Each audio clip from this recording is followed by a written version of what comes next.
So, some of you might have heard this talk already at the meetup I gave 1 and 2 weeks ago.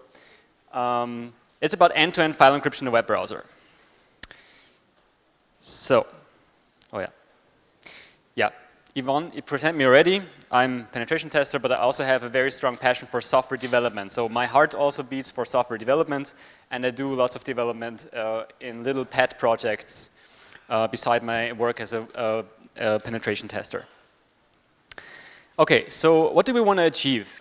Now, if we want to keep the attack surface on files, in this case, as small as possible, what we can do is, instead of encrypting the file only on the server, we can do it already in the web browser.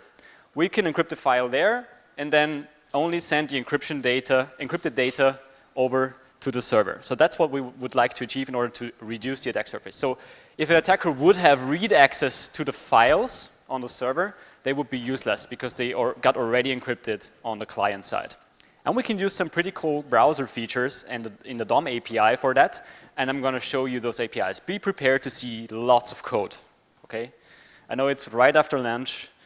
Stay focused. There's going to be lots of code. Okay, before I start getting into technical details, I did not invent this, okay? There's a very cool product out there that's called Firefox Send that you can use to send files to other people, and they are end-to-end encrypted. So they are encrypted in the web browser. The key is part of the link, right? So part of a link that is not sent to the server, you send a link to somebody and they can download the files, and they are decrypted also inside the browser, of course. So have a look at the source code. I did the same thing. I just took the basic concepts from that project, and I'm going to present how these things work here. Now let me boil this down to a couple of requirements. First of all, we want to choose a cryptographic algorithm for encryption that ensures 3 things, basically. First one, confidentiality, obviously. We don't want anybody to be able to read the files when they are not authorized to do so. We want to ensure integrity as well, because we don't want anybody to manipulate the file, neither on the way or on the server. And we want to ensure authenticity, so that the file is actually coming from somebody who has who is in possession of the master key to it. Second, we want to encrypt the file in the browser. That's an important requirement because we will learn about the DOM APIs that you can use for encrypting stuff in the browser. We want to support big files, so say, for example, files that are bigger than 10 gigabytes in size. That sounds like an easy requirement, but it's not at all. Basically, most of the implementation work of all this went into supporting big files because we need to stream them up and down. We don't want to keep the whole file in the browser and then decrypt it, then we would use file size times 2 for encryption decryption. We can't do that, okay? So we have to split and chunk that stuff and stream it into your downloads folder when downloading. That's a very, very hard requirement. Encryption itself is very easy. We want to support old browsers as well as possible. It's also a challenge, but it's doable. And we want to securely distribute the keys. Now, if you remember from last year, Fefe gave a talk here at the sec4dev, and he said every problem in IT security boils down to a problem of key distribution. Well, here we are again. It will be kind of the same thing here, but we will see how to do this securely in a URL. First of all, we want to ensure these 3 things by choosing the right algorithm. Now let's have a look first. Before we encrypt the stuff, we need to generate random keys, okay, with cryptographically secure random numbers. Now, what do you think? Is this a random number? Could be. Kind of looks like it. How about this number? It's same probability. Both could be random numbers, both could not be random numbers. So there is no such thing as a random number. There's only ways to produce random numbers. By the way, that citation is from 1961, so a pretty long time ago. If you want to generate random numbers in a web browser, there's a pretty easy way to do that. There's a function called crypto.getRandomValues, and you pass it the length in bytes of the output. So, for example, if you want to generate a key that's 128 bits long, that would be 16 bytes. You pass 16 to that function, and you're going to get 128 random bits, okay? Now the browsers use the operating system sources for random numbers, so you can be pretty sure that it's going to be good random numbers. Okay, so we have a random key. Now we want to encrypt our file.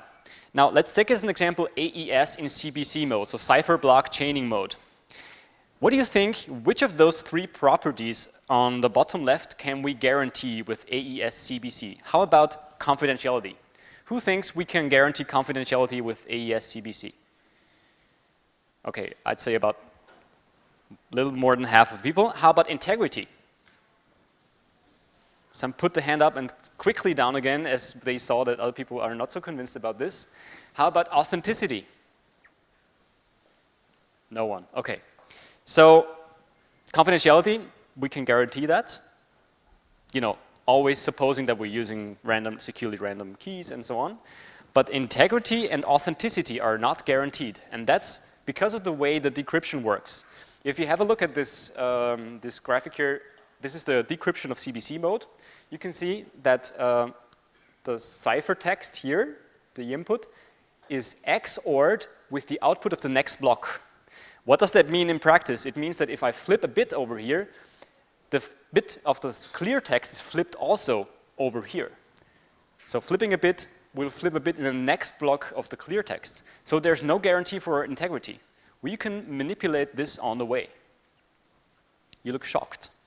I was shocked as well when I heard about this the first time.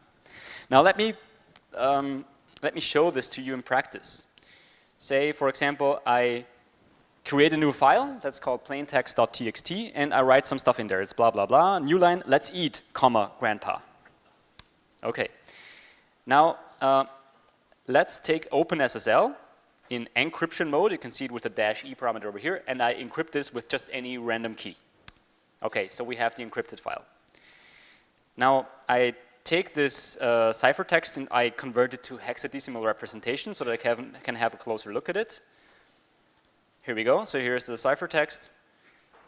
Now, I go ahead and manipulate just one letter in here.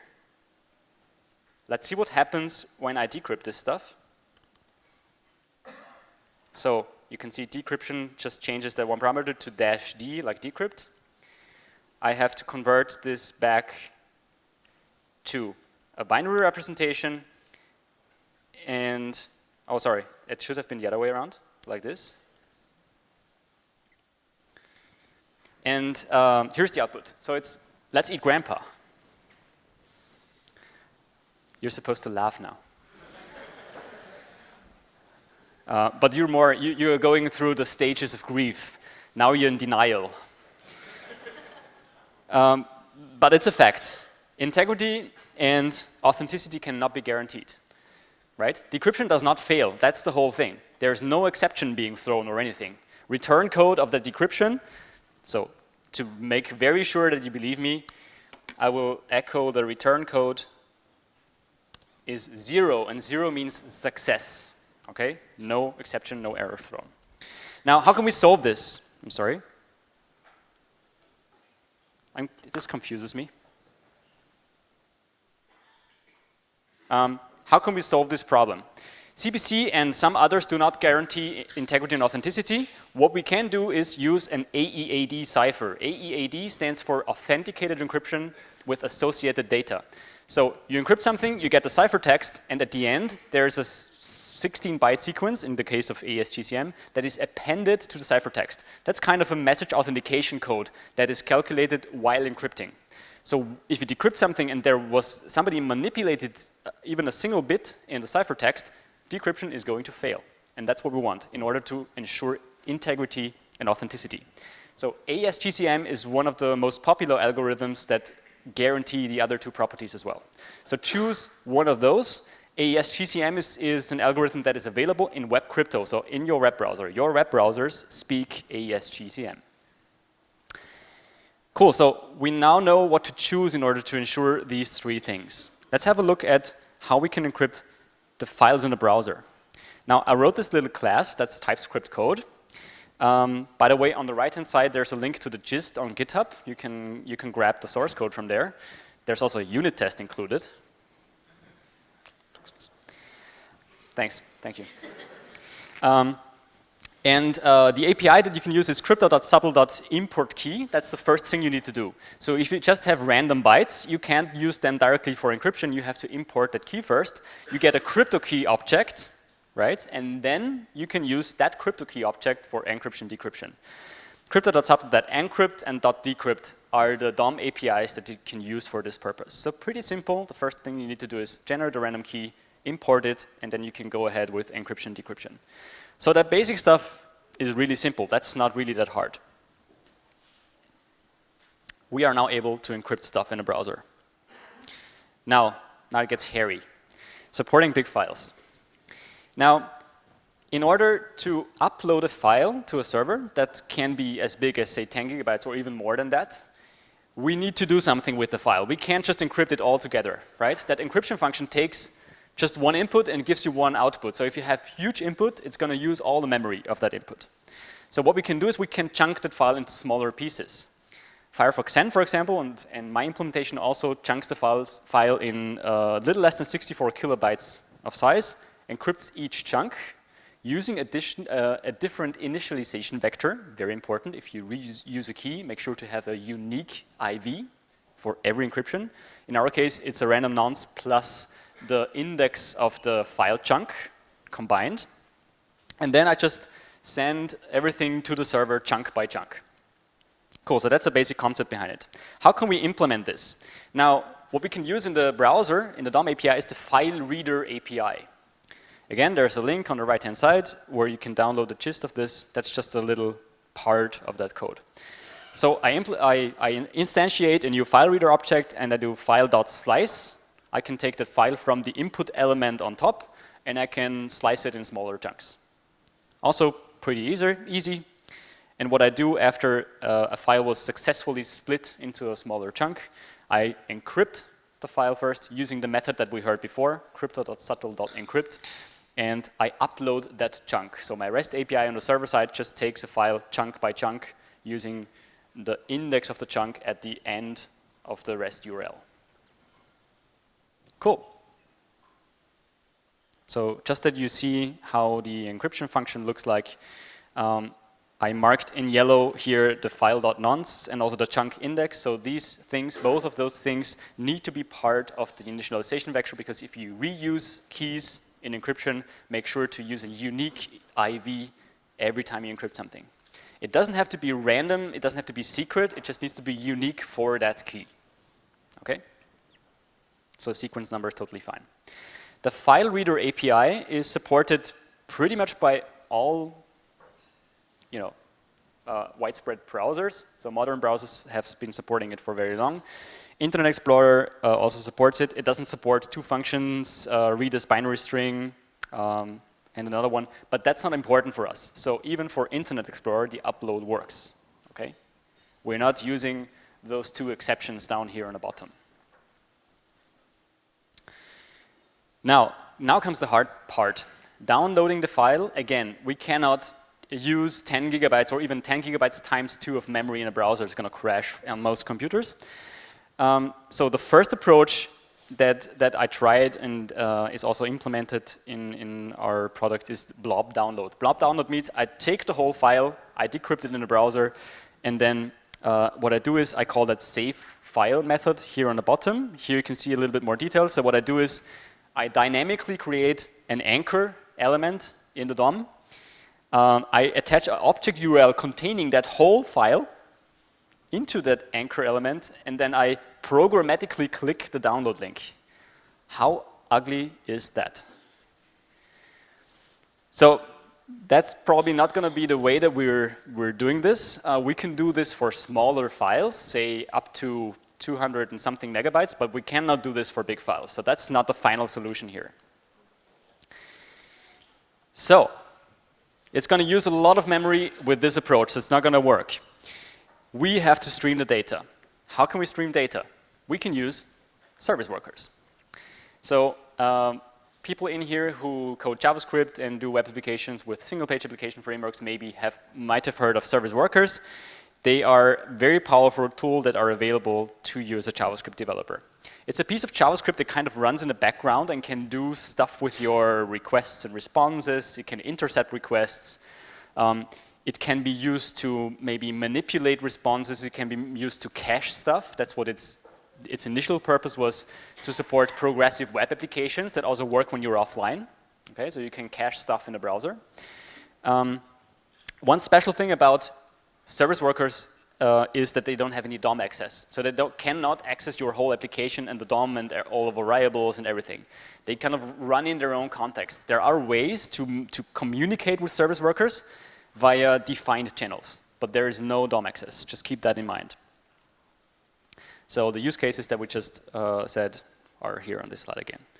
You can convert images, you can, I don't know, cache responses, all those things. Now, if you want to have a look at an application that uses service workers, you can open the development tools, and under application and service workers, you're going to find if for that specific application that you're having a look at, if there is a service worker installed or not. Okay, that's a Chromium-based browser in this case. In the other browsers, it kind of looks similar. I think Firefox has a specific config tab for that.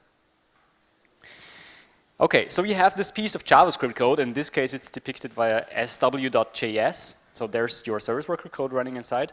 In order to register that service worker for your site, what you do is navigator.serviceworker.register and pass it the path to your service worker JavaScript file. That's it. Then it's running in the background, and you can do stuff in there.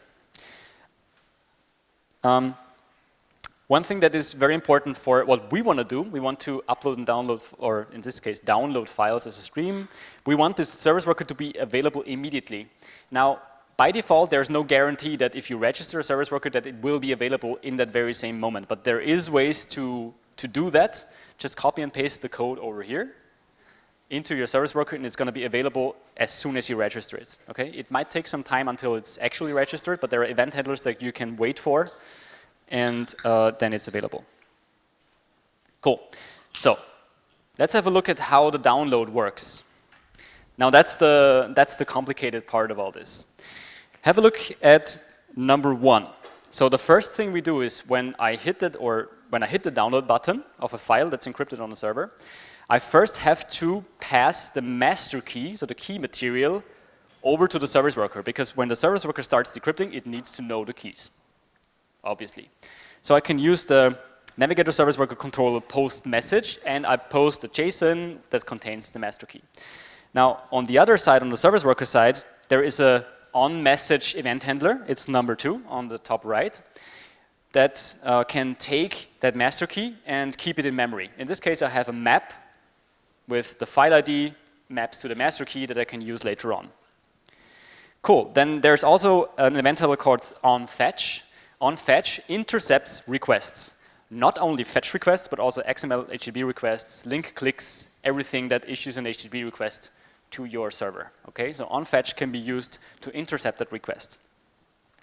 Now, the interesting part here, number 4, you can see in the last line, event.respond with decrypt stream. What I do there is I create a response stream. I don't decrypt everything and then I pass back a blob.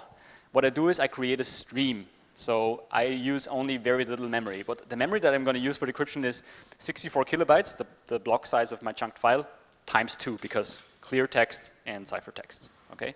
Instead of maybe 20 gigabytes of memory. So there's a huge difference in this. And at number 5, you can see that's where the decryption stream or that readable stream is actually created. Now, I still have to do the ugly thing of creating an anchor tag, because an A element in your HTML with the href attribute and clicking on that is the only way to stream stuff into your downloads folder. There is no other way right now, okay? So I still have to do this ugly stuff, but I don't have to do this, create the blob and put it into the href in the DOM and stuff like that. I can skip that, but I still have to create that anchor tag. There is currently no way around this as far as I know. And when you do all that, what's going to happen? You decrypt the stuff there, you stream it back, you programmatically click the link here in your web application, and the save as dialog is going to pop up immediately. So not only when the file is downloaded and decrypted completely, but as soon as the first chunk was decrypted. Now, this is also a reason why 64 kilobytes, such a small chunk size, was chosen. It's that you need to wait for the first chunk to be here and decrypted for this dialog to pop up. If that would be 1 megabyte at a slow connection, it would take maybe 10 seconds before the as dialog is coming. Okay, so that's a reason for why Firefox Send chose 64 kilobytes, and I copied their code.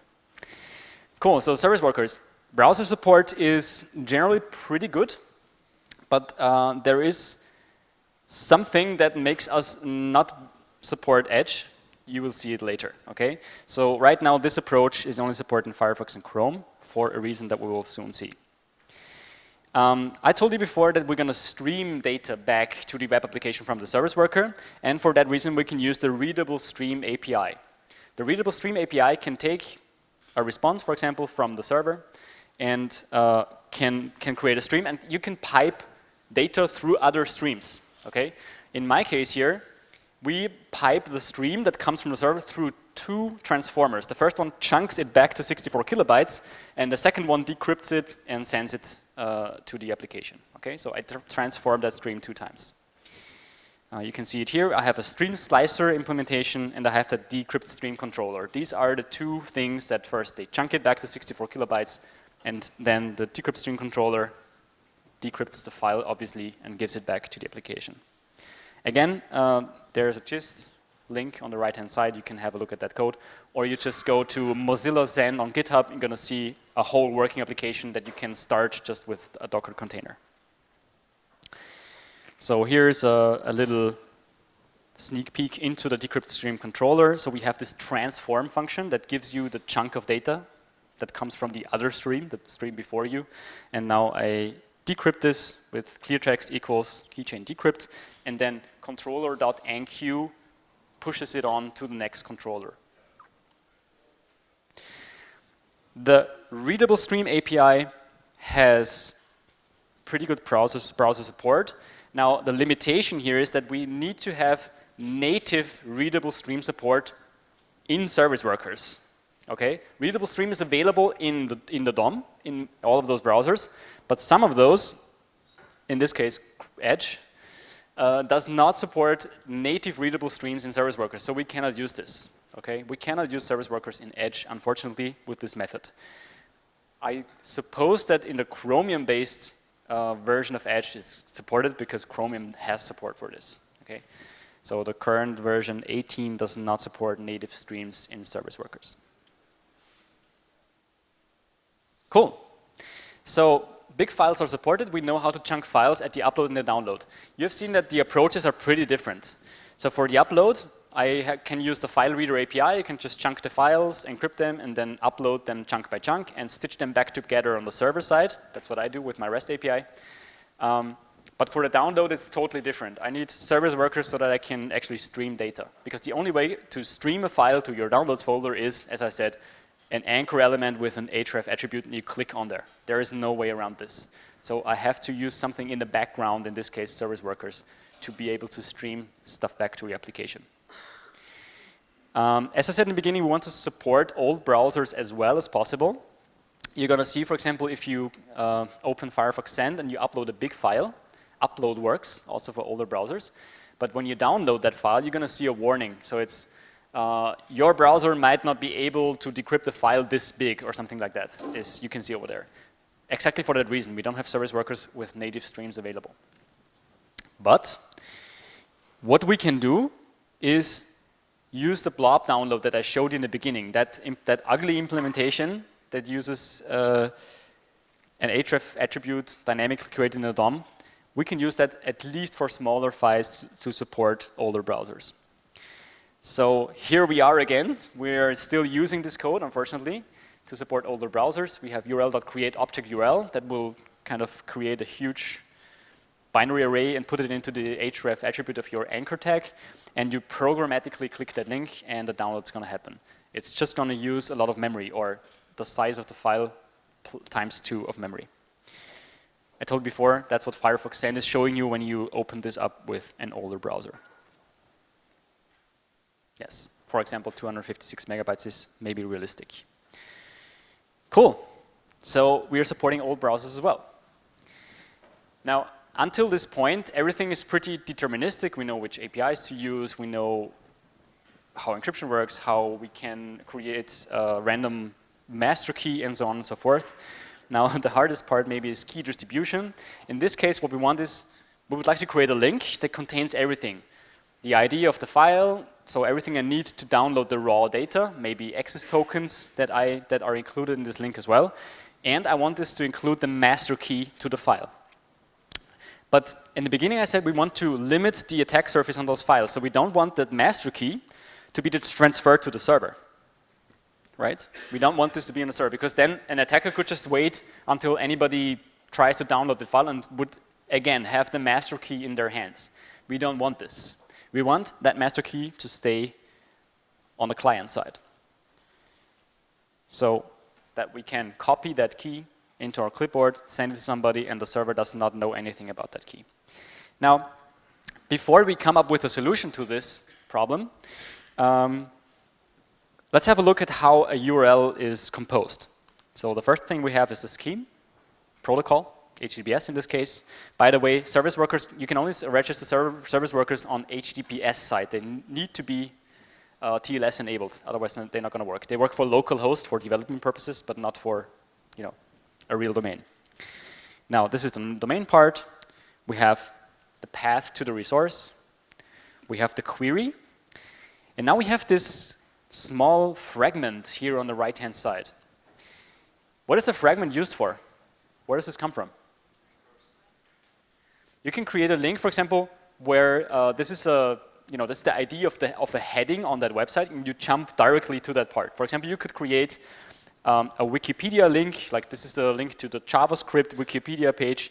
You can see that in the address bar, it's a hashtag features, so I jump directly to the features part of the JavaScript page. That's what it was originally used for.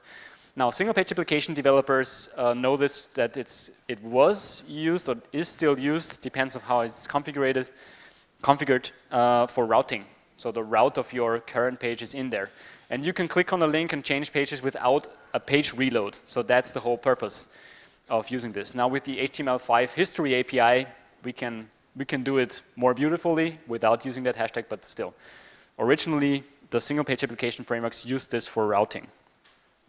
Now, if you have a look at the network tab of this browser, you can see that this fragment is not transferred to the server. It's not part of the GET request, right? And we can make use of this because we can put the master key in there so that the master key is not transferred to the server. That's pretty interesting, and that's pretty useful for us in this case. So that's, for example, that's a link to a file on Firefox Send. I changed the ID, so there's nothing to download there. You can try, but there's nothing behind it. You can see that little red hash sign, and behind that hash sign, there's the master key. It's never going to hit the server. Cool. So we now have a way for this requirement, just to send a link to a file to somebody, to ensure that the master key never gets to the server. Demo time. So I have this application here. I'm going to use this input element here to upload a file. I'm going to choose an image here. Just have a look at the lower part of the browser. You're going to see that the file is uploaded chunk by chunk. You see it's 0, 1, 2, 3. It's counting up, so it's one chunk after the other. You could easily maybe parallelize the upload and say, I'm going to do 3 uploads at a time. That would not be a huge change in implementation. So I have a file uploaded here. So I'm going here. I copy the link to the clipboard. I go to a different browser. Let's close this old one.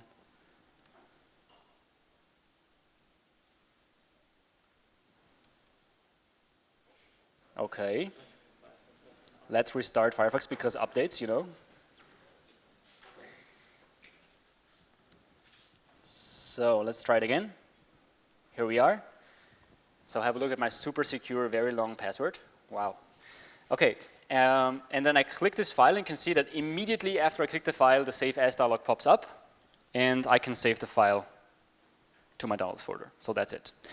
By the way, in this case, I also implemented a part where you can see the state of the service worker. So the service worker, when you register it, goes through different states. There is installed, waiting, activating, activated. I think there are 6 different states of service workers, but you can listen to them and say, I want to know in which state you are. And you can see in this part of the GUI that it's actually activated here. If I do the same thing, for example, I take this URL and I go to private browsing mode of my Brave browser in this case. When I go here, it's activated also. Do the same thing, private window with Firefox. You can see the warning already, the service worker is not supported. So there are some browsers out there that do not support service workers in private browsing mode because of the fear of privacy disrespecting activities of people. Because you could install a service worker that has a unique ID of your browser inside and manipulate every request and attach that ID to it, for example, to track users, right? So be aware of the fact that in private browsing modes, this might not be available. And you have to use the blob download that supports only a certain size of files. Cool, so I'm going to wrap up what we learned today in my talk, not the others. First of all, we want to ensure confidentiality, integrity, and authenticity. And if I want to ensure all three, I have to choose a good algorithm. And if you take a very widely used algorithm and a widely used mode, AES CBC, you're going to end up not ensuring the latter two, only confidentiality and not integrity and authenticity. So make sure to use an AEAD cipher. One very popular example out there is AES-GCM. If you want to be a crypto hipster, you can use Cha-Cha-20 Poly 1305, but let's stick with this one for now. When you encrypt something and you reuse the same master key, in this case we reuse it for each chunk of the file, make sure to use a unique initialization vector for each of those chunks. Otherwise, the same file chunk contents are going to lead to the same ciphertext, and you can say on the server that these two things contain the same texts. That's a property that you don't want to have. Crypto in the browser is pretty easy to use. The API is pretty simple. You can use crypto.get random values to generate random numbers. You can use crypto-subtle import key first with that random number to generate a crypto key object that you can later use for encryption using crypto-subtle encrypt and .decrypt for encryption and decryption. It's a pretty simple API and it's very easy to use. Now, for the upload, it's pretty easy. You can use the FileReader API. That's also pretty easy to use. It's widely supported. Internet Explorer 11 has also support for it. And chunk the file in smaller chunks, encrypt it, and upload it chunk by chunk. Now the downloads, as we saw, is a bit more complicated because the only way is I have to have an anchor tag with an href attribute and I have to click on there. That's the only way to stream stuff into your file system. So we have to use service workers as kind of a component in the background that listens to those requests and manipulates the response by chunking back and decrypting the file. We can use the Readable Stream API for that purpose. So take that stream response. The fetch function gives you a readable stream, right? Use this, transform it twice. Slice it, decrypt it, and then pass it on to the calling web application. We can support older browsers by just using blob downloads. Remember the ugly code that just uses create object URL and places it in the href attribute. That was yesterday and the day before yesterday, so I'm going to skip that. Maybe we can see Philippe Derek again next year for single-page application security. Thank you. And yeah, questions?